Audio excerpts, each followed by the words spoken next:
Hello friends, welcome to our channel. భాగస్వామిని ఎగతాళి చేయటం.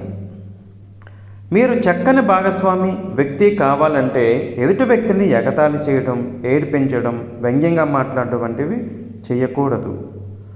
మనలో చాలామంది ఎదుటి వాళ్ళను సరదాగా ఏడిపిస్తుంటారు. అది ఎదుటి వ్యక్తికి నచ్చుతుందని భావిస్తారు కూడా. కొందరు తమ భార్యని లేదా భర్తల్ని అందరిలోనూ సరదాగా ఎగతాళి చేస్తూ ఏడిపిస్తారు. అది వారిపై ప్రేమ చూపించే పద్ధతి అని వాళ్ళు అనుకుంటారు. ఏంటో వెరైటీగా. కొన్నిసార్లు మన తెలివితేటను ప్రదర్శించాలనుకోవడం కోసం వ్యంగ్యబాణాలు కూడా విసురుతూ ఉంటాం. వ్యంగ్యంలోని హాస్యాన్ని మాత్రమే చూసి వ్యక్తిగత విమర్శగా భావించకూడదని చెప్పి మనం ఆశిస్తాం. కానీ అది తప్పు. ఏమైనా కానివ్వండి, ఈ సరదాలు, ఏడిపించడాలు అవతల వారి ఆత్మగౌరవాన్ని భంగం కలిగిస్తాయి.